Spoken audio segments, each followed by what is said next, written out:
Hey guys, Elizabeth here with Dandysoap DIY, and we are going to do us a wreath to go on my front porch. You guys know I'm all about the mason jar, so I have selected the Lagoon Chalk Paint by Waverly, and I'm going to take and use this sign that I got from Dollar General. I made this grapevine wreath when I was cutting back my grapevine. So I'm going to actually paint this.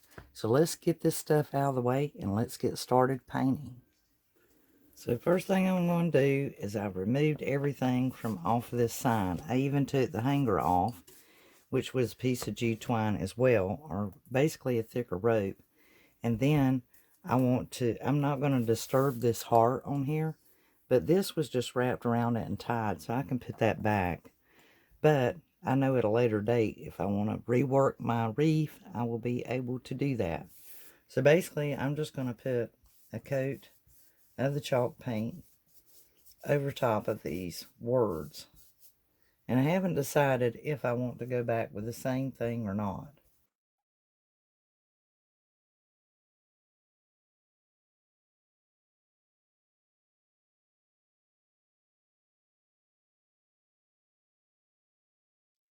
So I've given our sign 2 coats, and that's just to ensure that some of the lettering don't bleed through, because I'm going to actually write my own saying on this.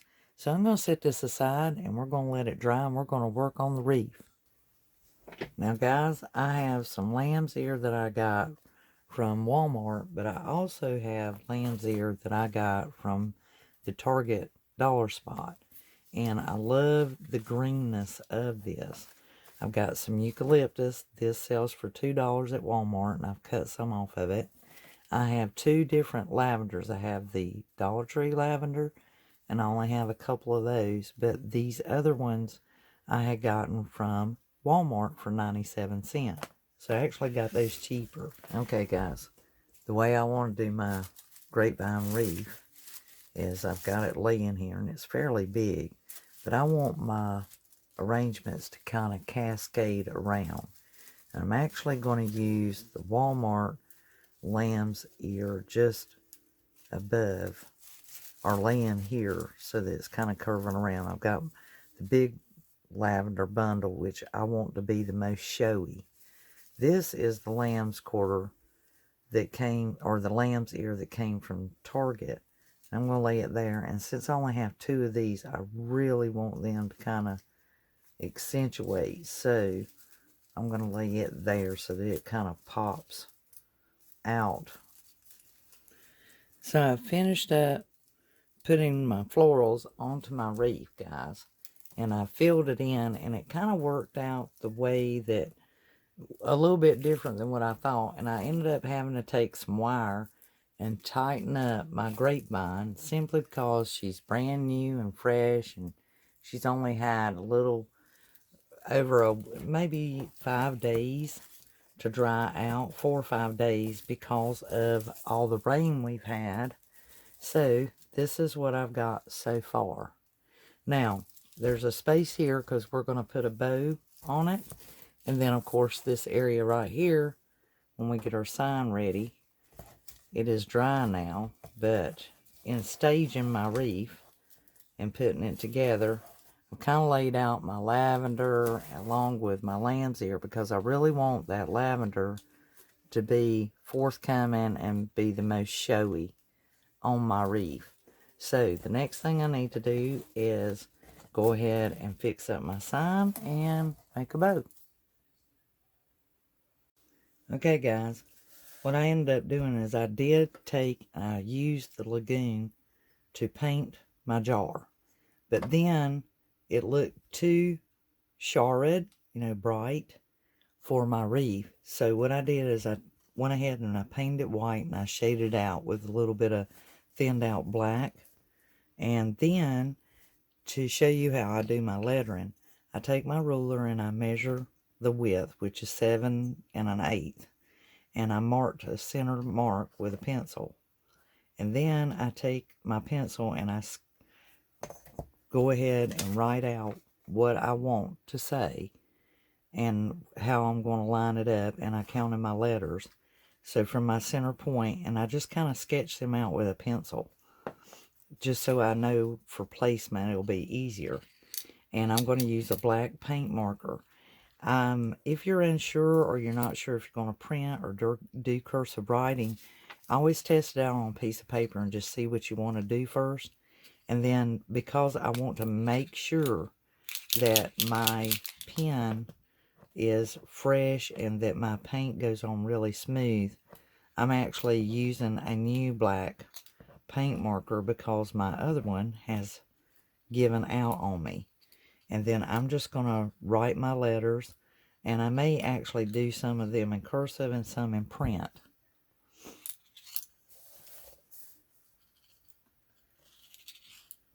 And what I do is my longest word is canning and blessing. So I will do those first, and then I'll go backwards and do the others. Even though with this being a paint marker, that might seem strange, but for me, that's going to be the best way. And I just want to make sure my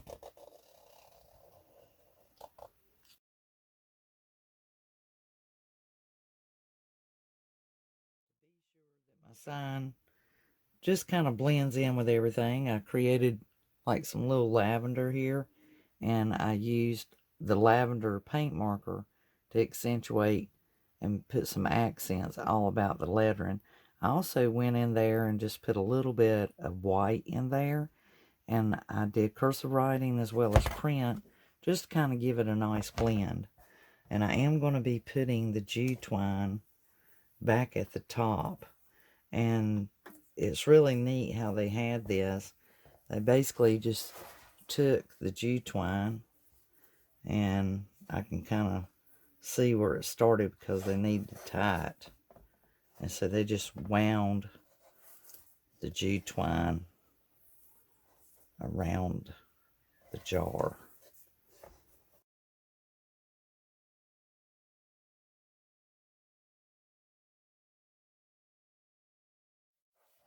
So let's bring our wreath back up here so that we can kind of give it a look and see where I need to put my ties.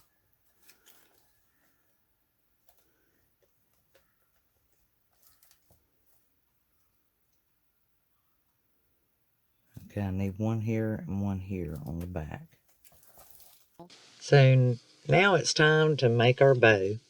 And you guys, I just simply take and determine how wide I want the bow, and then I'll wrap it around itself, loop it, probably 4 or 5, maybe even 6 times. And I'm counting how many times I went around.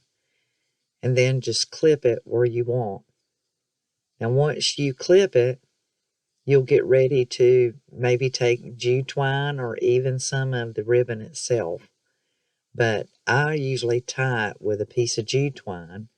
That helps to hold it in place and keep it snug so it doesn't shift or move and none of the loops come out. Now once I tie that jute twine, I'll clip off the difference, and I do a good knot on there. That way it's well and gathered. There's no looseness, no baggy. So you see me here just clipping off the little strings from the jute twine. Get that out of the way. And then just start separating your bows or your loops to make your bow. Then I take a little bit of the ribbon itself, wrap it around it, and you want to make sure it's enough to go all the way around to the back. Clip that, and then you're going to glue it down. So now you've got your bow situated and made, and now you can fluff it out and just kind of get it shaped up a little bit, and then you'll go ahead and shift it around, get it kind of shaped, round your bow out a little bit more. You'll be able to do better once you get it on the wreath. So now we're going to make a second bow out of the burlap with the lace. And we'll do the same thing, just loop it around 4 or 5, maybe 6 times, however big you want your bow to be, how many loops you want it to have. And as you can see, I took the burlap and just wrapped it around it and glued it into place. And these have wire edges, excuse me guys, they have wire edges, so they'll stay. And then once you get that glued down, you'll take and just twist it. So now I'm clipping off the difference. I'm going to flip it around. See how I've twisted that into place? Now I'm going to make another tail to go on it. And so I'll glue that extra little tail onto the back of it. And I kind of, if you watch, I kind of pleat it and bend it and fold it there so that it folds over and looks really neat. And then here I'm just dovetailing the tails. You just fold the wire to the left side, clip from the right to the left, and that makes your little dovetails. And now you just fluff it out and shape it. Now they're both ready to be glued into place. And I put one flow in the opposite direction as the other so they'll both be showy. Just now I'm going to make the tails for the black one.